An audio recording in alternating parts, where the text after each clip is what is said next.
There lived a man named Robert in a village called Kenyon. He was a good man. He was friendly to all.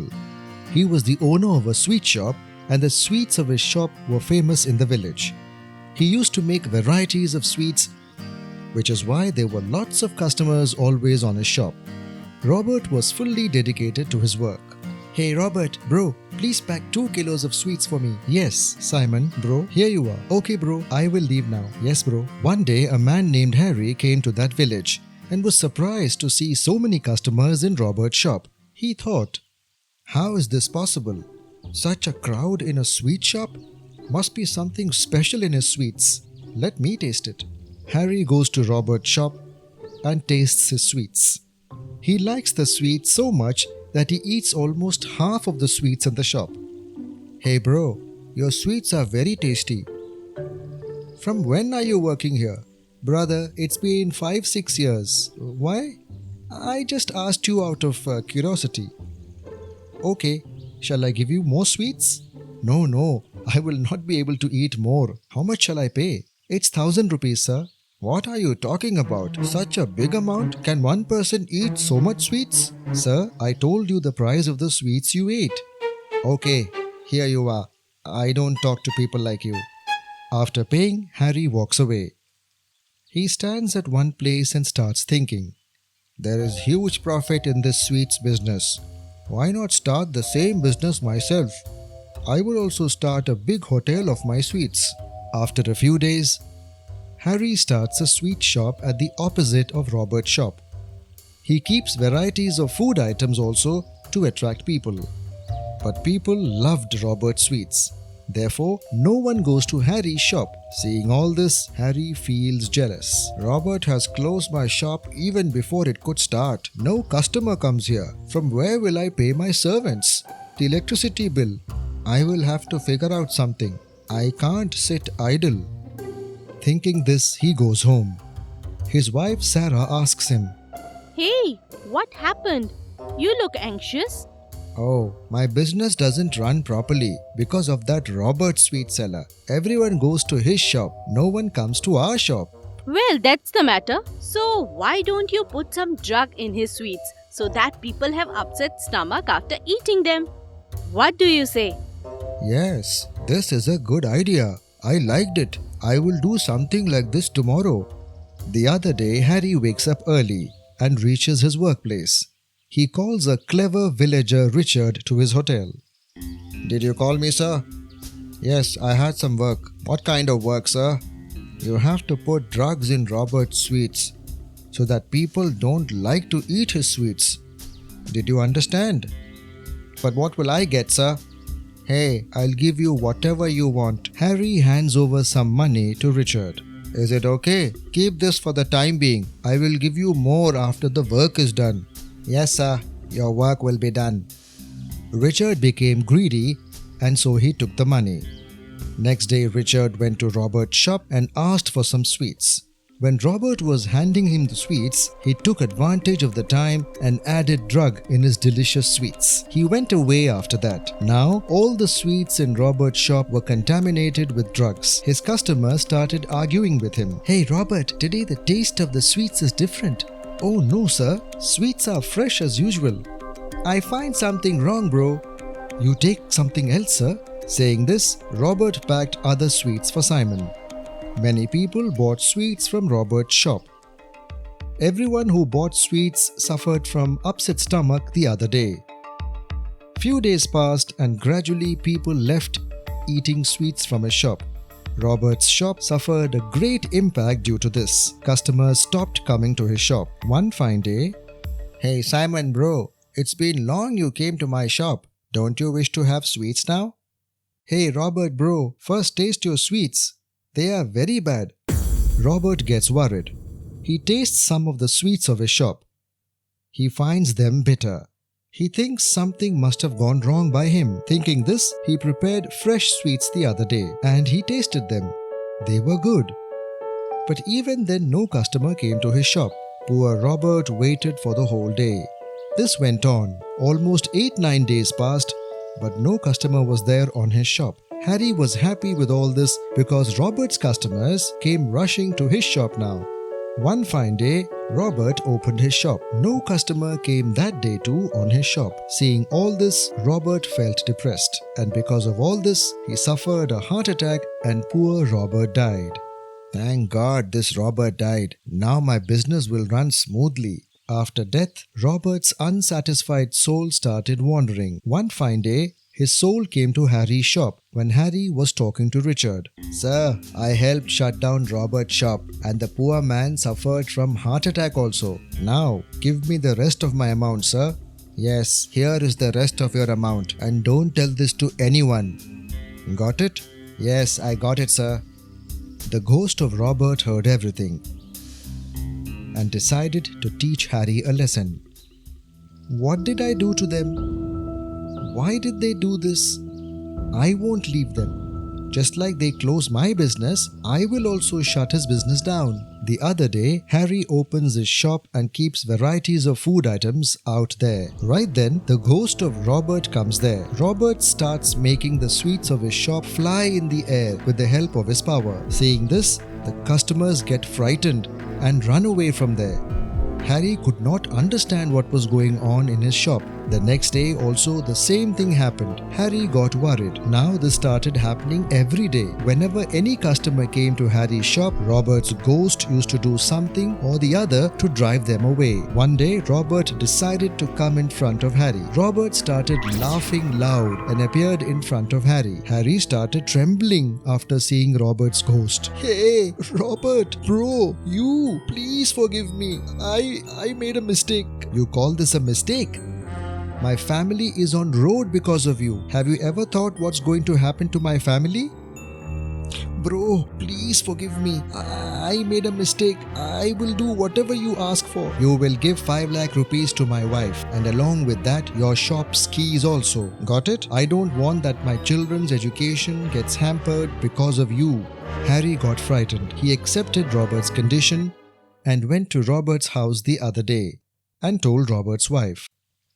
Sister, Robert bro was very good person. Some money of his was with me. He gave me when I needed them. I have come to pay that back. And yes, I am handing over the keys of my shop to you. Saying this, Harry handed over 5 lakh rupees and the keys of his shop to Robert's wife Rosaline. Rosaline was amazed seeing all this. This would help her family recover. The next day, Rosaline took over his shop. Rosaline also started selling sweets just like her husband. Once again, their shop started attracting people like before. Seeing this, Robert's ghost got satisfied. His soul found peace. And this way, Rosaline nurtured her children by running the sweet shop efficiently. The moral of this story is that we should never harass anybody else. We get punished in one form or another for that. Once upon a time, a new burger man named Kevin comes to Tokyo village. After crossing many villages, finally he likes to settle down in Tokyo. The villagers here have no idea of what a burger is. Kevin thinks, "Oh wow, there's no burger man in this village. These villagers don't even know what a burger is. Well, that's how people will know how good my burger tastes. My business would also prosper." With this thought in mind, Kevin puts up his burger stall in the middle of the village. "Come brother, come buddy. Burger at 15 rupees only. Come on, come all. Taste my delicious burger." Raviol and Rambo are standing there and they are thinking, "Hey Rambo, do you think the burger tastes so delicious?" "Well, I have never tasted in my life. Come, it is a matter of 15 rupees only. Let's try it out." "Please come sir. How many burgers should I give? 1 or 2? "Let us try with 1 burger. If it is good, we will have another one." "Alright sir." Kevin gives a burger to Raviol. Raviol and Rambo eat the burger and they find that it tastes very good. Both eats burger to their full. They tell the villagers that the taste of burger is very good. Hearing this, the villagers flock into the taste of burger. They all enjoy eating burgers. Kevin's burger business grew and began to prosper day by day. One day, Stephen came to his shop. Stephen was very greedy and lazy also. He hated to do any kind of work. He saw the rush of people in the burger shop and was surprised. Greediness crept into his heart. This burger job seems to be very good. The whole village comes to taste his burger. Why not kill him and take over his business? Good idea. I will get everything very easily. And yes, I need not to put any labor also. I will do this. That night, Stephen goes to Kevin's house in disguise. Kevin was asleep and he kills Kevin with his knife. Then he steals away all the burger making goods. The next day, he starts to sell burgers in place of Kevin in the shop. Come, have some burgers. Enjoy yourself, brothers. Come on, enjoy hot burgers. Hearing this, Riviol goes to the shop. Hey, Stephen, what's this? Started some new business? Where's the old burger man? The old burger man's business was in loss, and so last night he sold it out to me and left this place. From today, I will run this business. That's good. Give one burger, please. We see that the burger man Kevin turns into a ghost. Strange, where have my burger making stuff gone? He enters his room and sees that his dead body is lying on the bed. Oh my god, this is me, and I have been stabbed. That means I'm dead. Kevin's ghost feels very bad that somebody stabbed him to death while he was sleeping and he had no idea who the culprit was. I will not spare the one who has killed me. I have been cheated. I had no ill feeling of anybody. I swear I will take revenge and teach him a good lesson too. The ghost starts roaming here and there in the village. And there Stephen puts stale sauce and vegetables in burgers and tries to sell them off. Yes, this is good. Let me use half good vegetables and half bad ones. Anyways, who will come to know? In this way, I will spend less and earn more profits also. Hey brother Harry, this burger always upsets my stomach. The previous burger man was so good. His burgers were so tasty. I had no problem eating a stomach full of them. You are right, brother. Stephen's burger upsets the stomach. But alas, the tongue never listens to the heart. The burger man's ghost overhears their conversation. Oh, so Stephen is the man behind all this. He swallowed up my burger business also. And now he is selling burgers? Maybe Stephen is the one who has killed me. I will not spare him at any cost. The ghost is very angry and goes away from there. Here, because of the nasty taste of burger, people stop eating it. Stephen's business sees a decline. One day after closing down his shop, Stephen is going home. Kevin's ghost is already present in his house. At last, you are back here again. Now, where will you go? Who are you? Why don't you show yourself? And then the ghost shows himself to Stephen. What wrong did I do with you? Why do you kill me? And now you are feeding on my business? Please forgive me. I realize my mistake. Now you will have to pay for this mistake. Saying this, Kevin's ghost enters the body of Stephen and possesses his body. After this, the ghost burger man puts up a free burger board outside his shop. He started making delicious burgers and gave them to people for free. I have eaten such a delicious burger after so many days. Wow, it's so delicious.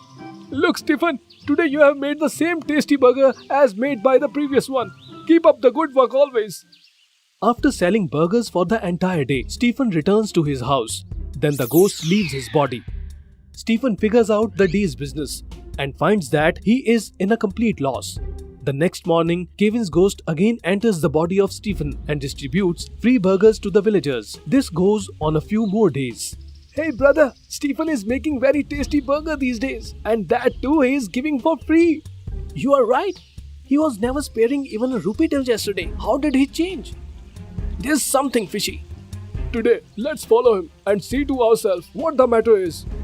Saying this, the three of them start following Stephen very quietly. Stephen reaches his home. The ghost comes out of his body. Now it is great fun. You have finished all your money, right? For this money, only you have killed me. I will bring this to the notice of all the villagers. Please forgive me, Kevin. I have killed you. Please forgive me. Riviol, Rambo and Henry overhear all this and they spread the news in the entire village. The next day, in front of the village panchayat, Stephen confesses his crime and he is sentenced to jail. Friends, the moral of this story is that if we harm and hurts other, we can never prosper in our life.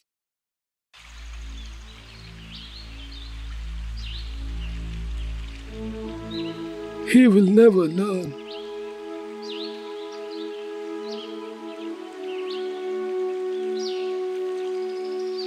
Yes, Father. Come, dear, I have to tell you something very important. Sure, tell me, father. I have grown old, tried to civilize him, but I could not improve him.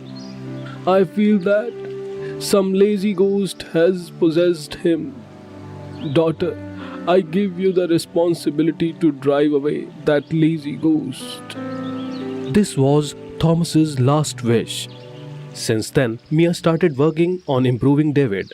At first, she thought that if she would help her husband in the fields, then David might also feel like working hard. So she started going to the field with her husband. Early in the morning, both of them would start working together. But David would soon feel lazy and he would sleep in the shadow of a tree. And poor Mia would work all alone. Then Mia started thinking, No, this trick is not working. I will have to find another way. At the same time, an announcement was made in the village. Government is going to distribute free seats tomorrow morning at 9 at the government office. Anyone who wants can come to the office and take free seats. After listening to this, Mia went to her husband. Please go to the government office tomorrow morning. But why? Because the government is giving free seeds. Free? Knowing that it's free, David's eyes had a different glow, which Mia noticed. Oh yes, free of cost. Next day, David was standing first in the queue at the government office. David come home with the seeds. Mia! You brought the seeds? Yes, see, and it's free. Mia started listening to David very carefully, and then she got an idea. Next day, Mia came to David. Government has made more announcement. Are they giving free seeds again? No, they will give bulls. What? Bulls? That is good. This will decrease my workload to almost half. Tell me, where do I have to go? But this is not that easy. Why? Government has announced that anyone who grows 1 ton of grain in the next 3 months will get the bulls. 1 ton? What's the big deal? Our field is so big that we can grow 5 tons of grain. But who will do the hard work? You don't like to work, right? But we will get 2 bulls. And then we don't need to work thereafter. Since that day, David started working hard in the fields every day. He used to plow throughout the day and water the fields. After 1 month, the seedlings sprouted. And slowly the fields began to sway. David continued his hard work. After 3 months, David started harvesting them. After a few days, his field had big stalks of grain. Look, Mia, this must be more than 1 ton, right? Yes, much more. Now tell me, where do I have to go? Nowhere. The buyers will come here themselves. Next day, a merchant came and gave 1 lakh rupees in cash to Mia. Mia was very happy seeing the money. She went to the market straight away and bought 2 bulls and came home with the bulls. Listen, dear. Wow! Such strong bulls, and that too free? Not for free. You have earned them. What? Yes, I lied to you. But because of that, you worked so hard and grew 3 tons of grains. I got 1 lakh rupees for 3 tons of grain. And out of that only, I bought 2 bullocks for 10,000. 1 lakh rupees? Yes, and here is remaining 90,000. David couldn't believe his eyes. He had never seen so much money before. From the next day, David started farming with his bulls. He had turned from a lazy person to a hard-working person because he had understood that by working hard, he can achieve whatever he wants. Did you see, father? I fulfilled your last wish by kicking out the lazy ghost.